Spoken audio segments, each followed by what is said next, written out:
Thank you for giving me this chance. Can you introduce yourself for me, please? Good evening. My name is Angela Raven Roberts. I'm currently a research associate at the International Gender Studies Centre here in Oxford University. What just happened today? What was the event? Today we've just completed an event on the legacies of Haile Selassie. It was an event as part of what in England takes place every year. Every October is Black History Month or African History Month. The idea being that Africans and the diaspora in Britain remember the history and we commemorate the history and the contributions of people of African descent in Britain. And we also learn more about the history of Africa and the African diaspora globally and in general. We wanted to use the occasion of the visit of Emperor Haile Selassie of Ethiopia, who came to Oxford after the liberation of Ethiopia in 1954, when he was embarking on a tour of the world as part of his getting more allies to modernize Ethiopia and rebuild Ethiopia after the war. He came to Britain on a state visit, and part of his visit, he came to Oxford University, where he was given an honorary degree. And he visited New College, which is one of the oldest colleges in Oxford. He went to Christ Church, Oriel. There was a big procession, and he went to the Sheldonian and was given an honorary degree there. Then he visited the Bodleian Library to look at the ancient manuscripts, some ancient manuscripts, Ethiopian manuscripts that they have there. We thought this was a great occasion to look at the legacies of Haile Selassie, both in Ethiopia, what he did, what he implemented, what he initiated, but also Haile Selassie is a global figure. All the movements that were inspired by him, Pan-African movement, Black consciousness, the Rastafarian movement, and all of the various ways in which Haile Selassie put Ethiopia in the global world community as a founder of the League of Nations, founder of the United Nations, all of these where Ethiopia still plays a prominent part. So this conference we had was to bring together diverse academics, people who know Ethiopia, who worked in Ethiopia, who studied Ethiopia, Ethiopians who live in Oxford, Ethiopian students from Oxford, and everybody, the community, the Betesav, Ethiopian Miwadna Miafakir community, to discuss these and to celebrate and commemorate this event. So this is what's just finished here. Thank you very much. And do you have any such plan in the future? We are hoping to make this a national event within Britain, because as everybody knows, Haile Selassie stayed in Britain in the 1930s in Bath. And he had his own home in Fairfield House. But also, when he came to Britain back in 1954, he went to other parts of Britain.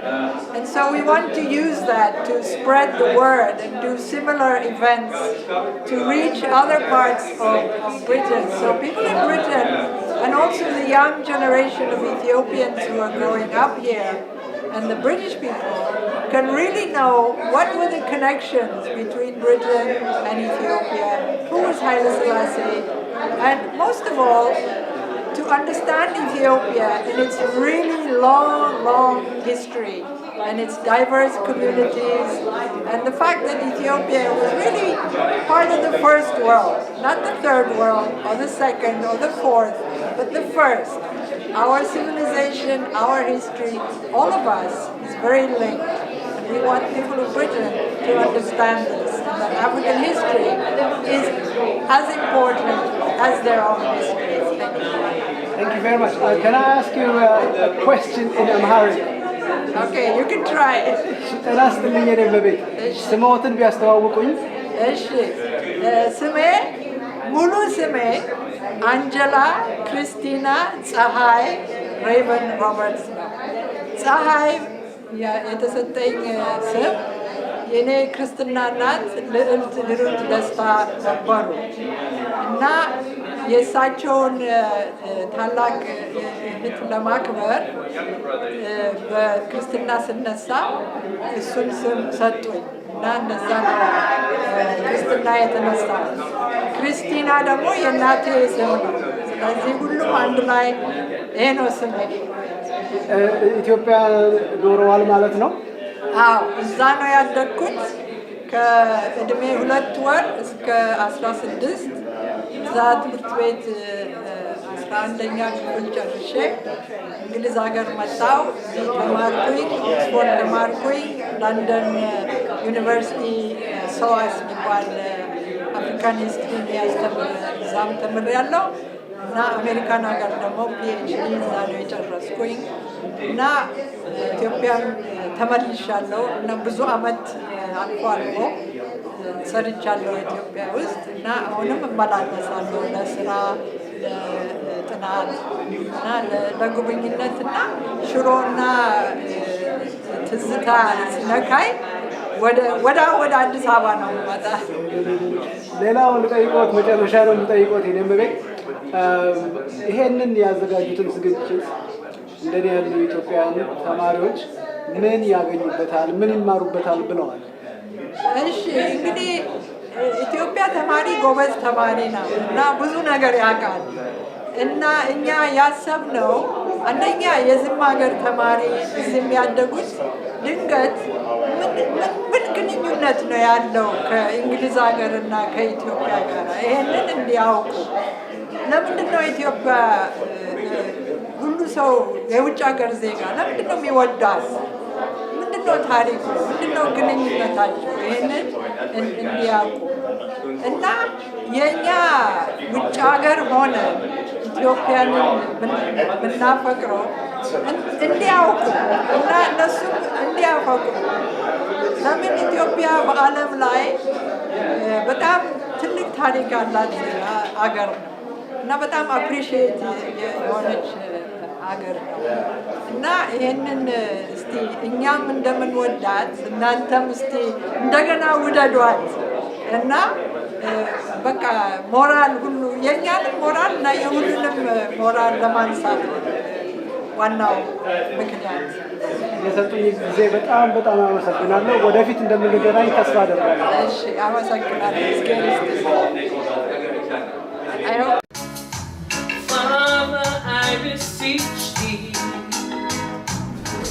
Can you introduce yourself for me, please? Hi, my name is Dr. Ethio-British. I'm a senior lecturer in global public health nutrition.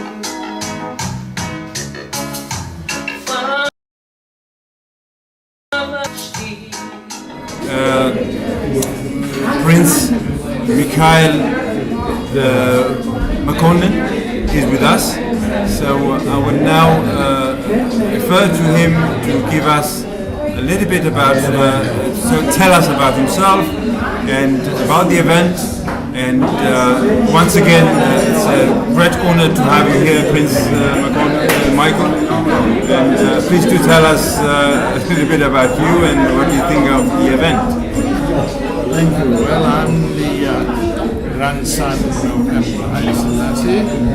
I'm the second son of Prince Makondal Haile Selassie in Kukhara.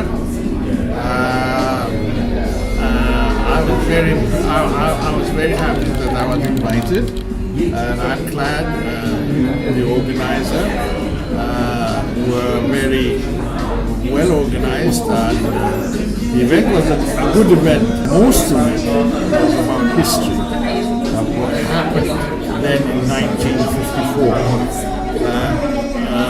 I'm very honored and I'm very proud of my grandfather, the honorary king then, who brought Britain and Ethiopia together closer.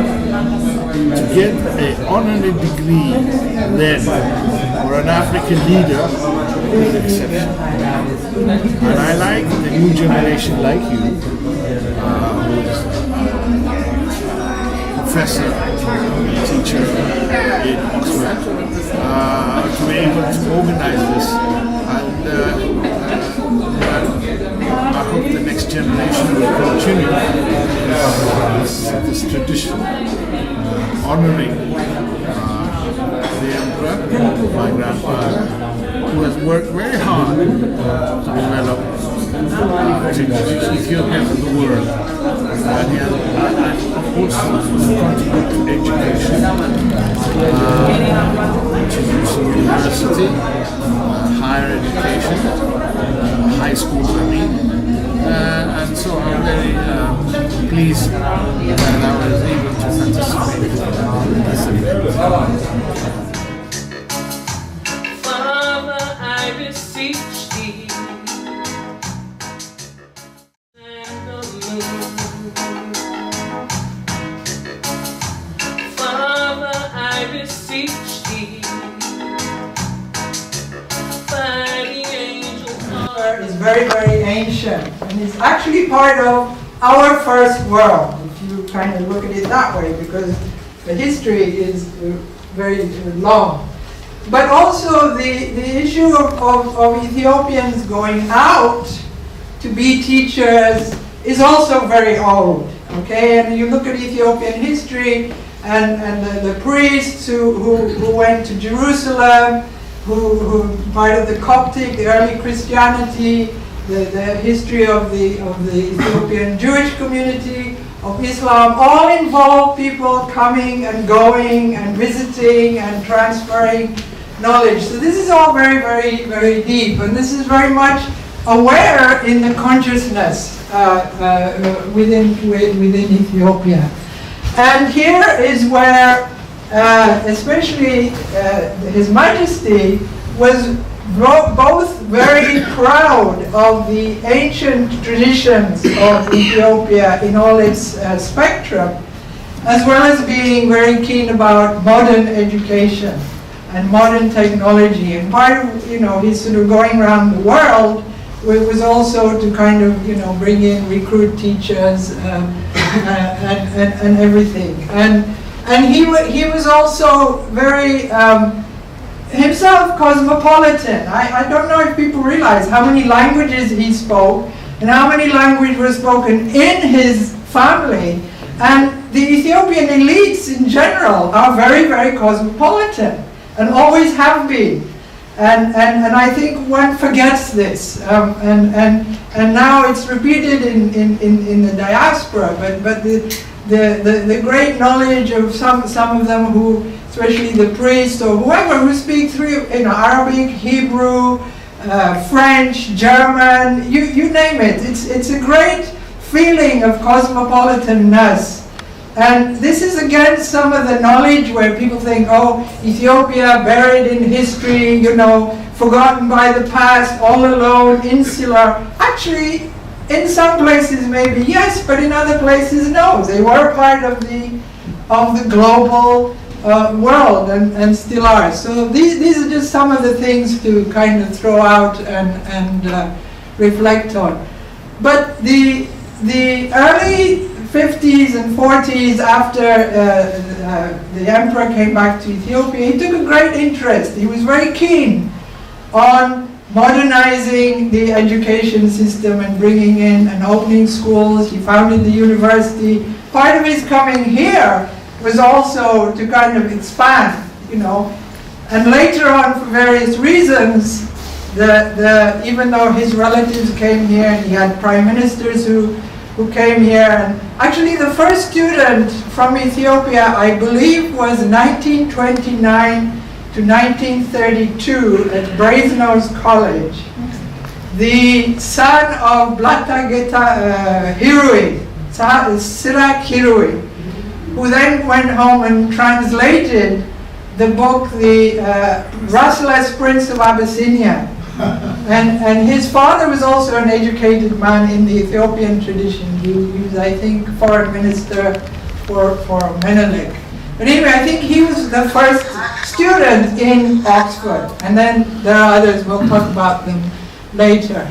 But the emperor took great interest in the students. He shepherded them, his own family went to university, all the young ones he sent off, he met them. All the pictures in his own books, you show him,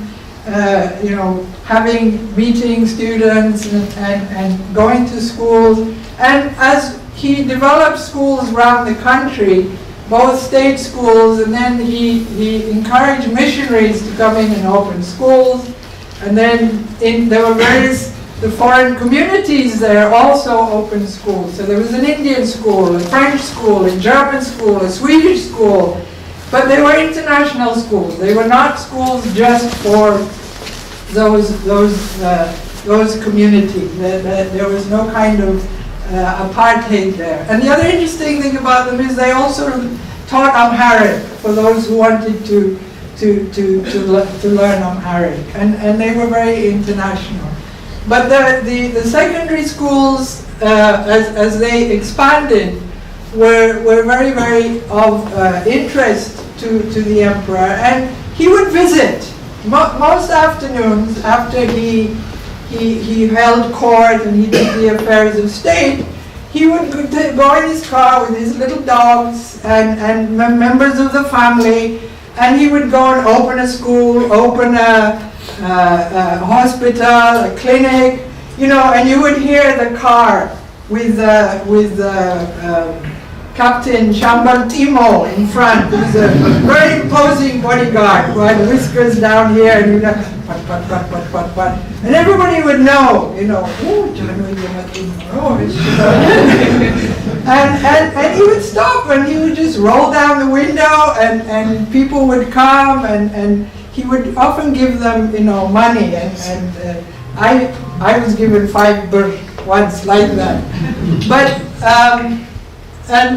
and he would go over, to the provinces in those days and open schools. So he followed the students, but he was also very personal with those scholars who studied Ethiopia, who had a great interest in Ethiopia.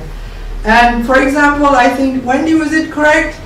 Edward Ullendorf, the first, he was given a prize by the emperor. So anyone who came to his attention, who supported Ethiopian studies, Ethiopian history, would be personally recognized by him. So he had this very, very close and intense, and even though he wanted new things, he was also very proud that people were proud of Ethiopian history. And as the schools expanded, one of the interesting things, we hear a lot about the Ethiopian student movement and the involvement of revolutionaries and everything. And there are more and more young people of that generation are now writing their own memoirs. And part of the memoirs, apart from the politics side, is also the social side. There's a great nostalgia going on about what it was like being in school, especially being a boarder, whether it was a Haile Selassie secondary school, or whether it was the Jimma College or Agagi Mission, because this was where young people from the rural areas met kids from the town.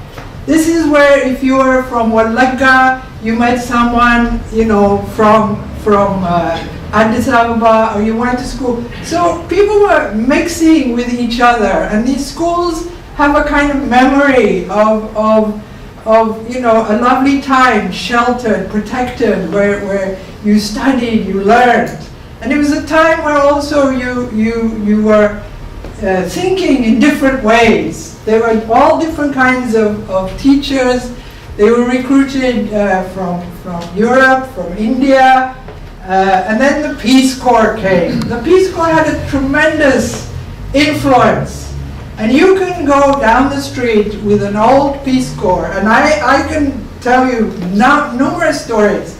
And he may be called Jim or David or Samantha, and they may be gray-haired, and they may be bald, and they may have, you know, changed shape from when they were in the 60s, and you walk around Desi or somewhere or Jimma, and someone will come and say, hello, Dr. Jim, Dr. Jim, you are my history teacher.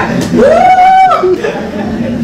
You know, because it was a great time, and some of the, you know, the nostalgia is around all of these things. But then, of course, part of the learning was the questioning. Part of the discovery of themselves in Ethiopia was also discovering, you know, the history, the poverty, and that's what kind of, you know, got the movement going, and you know, led eventually to the great student movement, but also in terms of, you know, both now it's being questioned, illusion, disillusion, but there were also many students who weren't part of the movement. I mean, we hear those who were, but there were many students who simply studied and left and were, you know, they may have been a part of it in thinking, you know, but they weren't very, very active. But anyway, we will hear more about their stories as they write their history. But I think the main issue was to sort of think of those days of a very personal patronage, you know, of a leader, and also the students themselves who were very nationalistic. My father passed away 2 years ago, and age 93, and I said to him, Dad, what was the greatest thing you remember about being in Ethiopia? And he said, oh, those students. They were the brightest, the sharpest, and they may have argued and quarreled and fought with each other on interpretations of politics or history, but my God, they loved Ethiopia. So, you know, that's the kind of a tribute. And anyway, so nowadays, part of the nostalgia, and I know all of you have been students here, so you can share your stories. But there's a great literature coming out now. Memoirs are coming out in Amharic, in Orominya, in different languages, and more people are writing, and everyone is reflecting, you know, who they were, what they were. But there's also that nostalgia of the age of perfection. Schooling nowadays, there are many strides. Lots of people are going to school. There are many schools. There are schools. Languages are being taught, and there's been a lot of development, and it's very expansive. At the same time, there's also a feeling that it's not good enough. But I think that is what development, and you know, we will see what happens. But the point is that now, where there were no schools, where there were no roads, you know, there's been a lot of changes. And one of the research that is taking place in Oxford by two groups. One is at the School of International Development. There's a study called Young Lives, and this is taking a 20-year perspective of the changes that have happened for Ethiopian youth. There's another group, an NGO, where Alula Pankhurst works also, which is doing another 20-year retrospective of 20 communities in Ethiopia. And again, working with researchers in different universities in Ethiopia, spanning all the different economic, livelihood, educational changes. And so there's lots of interesting things going on. And also, you know, people are debating, okay, how is the youth, you know, how do we compare the youth? What is their ideology today from what it was yesterday? How do they link? How strong was the activist movement to this new activist movement? You know, what is the role of music? There's lots of interesting research going on music as a way of rethinking Ethiopian history and the young ideology. ideologues of today. But anyway, it was just to give a flavor of that and to remind ourselves of the very personal interest. And there's a whole generation who do remember, actually a visit of the emperor, and even though the love affair fell out after a while, there's still that memory of Timur, Nagarachin, and the wanting of change. So this is just what I wanted to share with you. Thank you.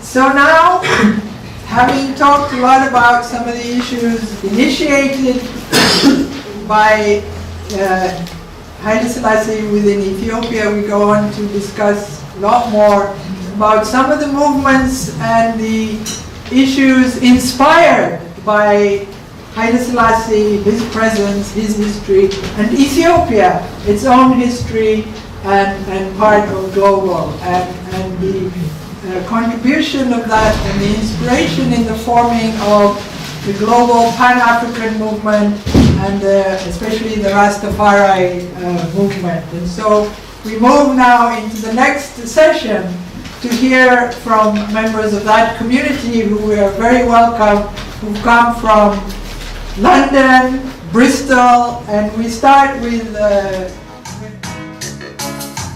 Father, I beseech thee. Native Mark. Yeah, from Oxford, our own educationalist here. Thank you, welcome. And we can talk about modern art and some of the work you've been doing. Okay. It's a blessing to be here on this occasion. I would like to share with you my reasoning on why Haile Selassie should be considered a pioneering figure in modern art in Africa. When we talk about modern art in Africa, the pioneering figures we tend to think about Benjamin Monroe of Nigeria and El Anatsui of Ghana. Haile Selassie never mentioned, so I'd just like to share the reasons why I think he should be recognised. Okay. In 1961, when the independence icon Kwame Nkrumah set up the Institute of Art and Culture, and when he supported the first modern artists of Ghana, such as Kofi Annan and Abdoulaye Glover, to me, he was continuing following that legacy that Haile Selassie set. If we look over on the other side of the continent to another independence icon, Julius Nerrera, when he set up the NAGs in the 60s, national art groups, which focused on theatre. Remember that he translated some of Shakespeare's plays into Swahili. So he focused on theatre, on dance, drama, as well as the fine arts.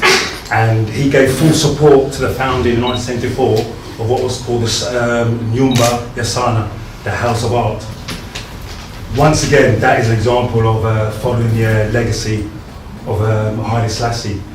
When did this begin? Well, it started in the late 40s and 50s when he sent Ethiopian students abroad for study.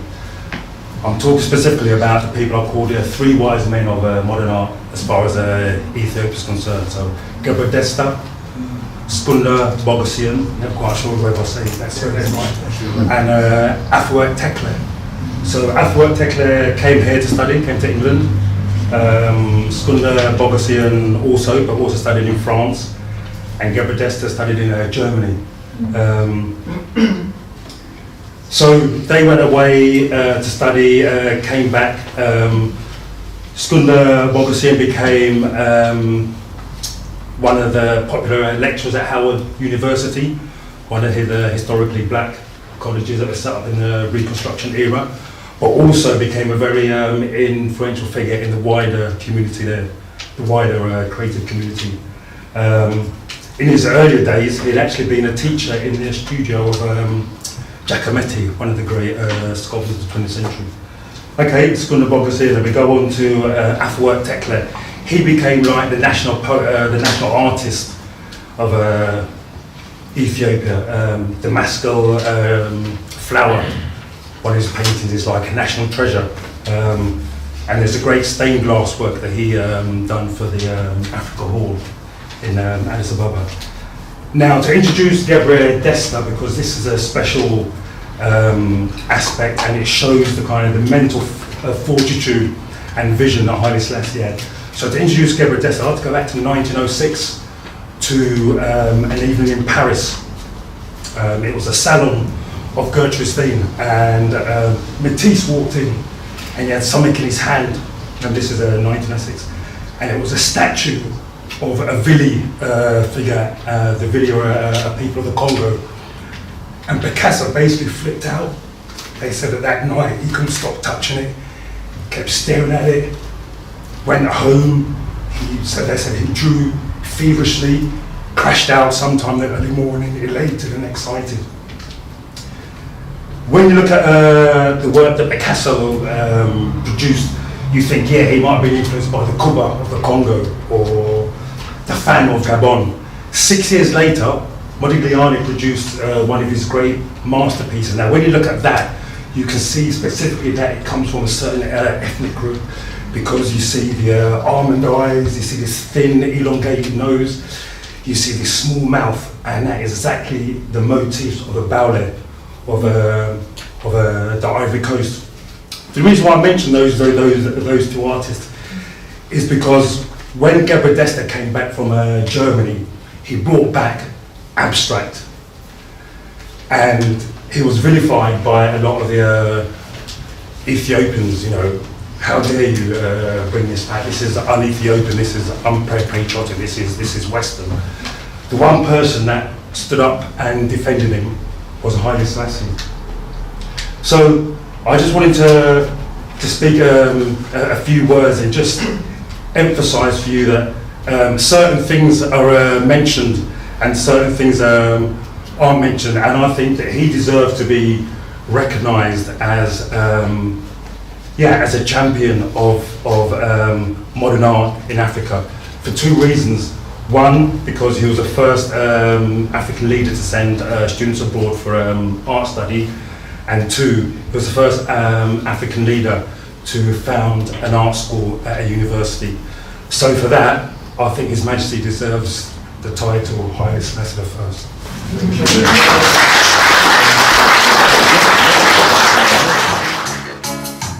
Father, I beseech thee. Can you introduce yourself for me, please? Hi, my name is Dr. Theodros Siumodis. I'm a senior lecturer in global public health and nutrition. We're here today gathered to commemorate a special day, a day where His Imperial Highness Haile Selassie came to receive an honorary degree, doctorate degree in civil law from one of the highly prestigious universities, the University of Oxford. So, considering this was a unique opportunity to represent a unique relationship between Ethiopia and Britain, we're here together to revive those period and possibly to connect the event with today's generation in regard to establishing a much more solid link between the two people, the two countries, which possibly we could think of establishing a much higher rapport, which will include different generations, different nationalities, especially in Ethiopia, especially in the academic environment, to be able to open a dialogue of friendship, of diplomacy between what was once known as the rigid and the solid Ethiopian political culture, which has seen and been given a much higher value in Ethiopia, in Africa, in Britain and around the world. So I'm very pleased to be one of the semi-organizer, including Dr. Angela Raven-Roberts, Dr. Tadessa Walde, and Dr. Elizabeth, and myself. I think I'm very keen, we have come to this point now to initiate a short-term and long-term dialogue in reviving a time where His Imperial Majesty Haile Selassie came to Oxford to receive an honorary degree in civil law. Father, I beseech thee, by the angels of the hills and the mountains were in being, for the worlds were created. I beseech the angels of fire, I beseech thee by the heavens, which are thy throne. The heavens are thy throne. I beseech thee by the earth, thy footstool. I beseech thee by Jerusalem. I beseech thee by Mount Tabor, whereon you were transfigured. I beseech thee by Mount Zion. I beseech thee by the Mount of Olives, the door of thy kingdom. I beseech thee by John. I beseech thee by thy Holy Spirit. I beseech thee by thy holy cross. I beseech thee by the nails driven through thy hands and thy feet. I beseech thee by thy holy body and thy glorious blood. I beseech thee by thy passion and thy death and resurrection. Thank you.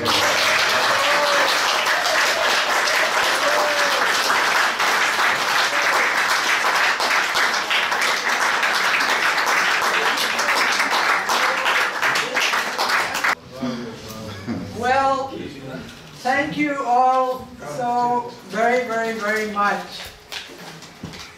Before we finish, there are some people who would like to say some words, okay? I was only going to add that one of the visionary parts of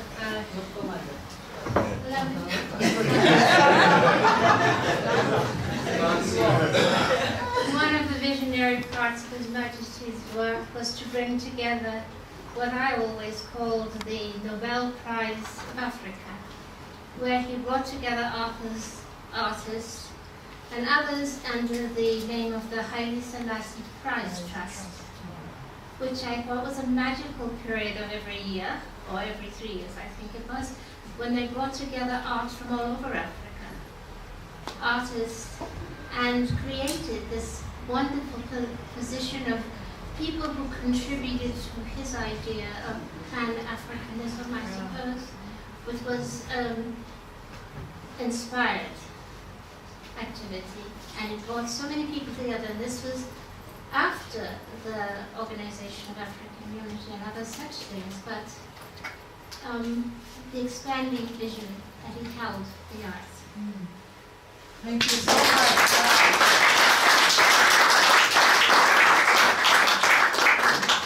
Would anyone anybody like to add a few other things before I finish? Because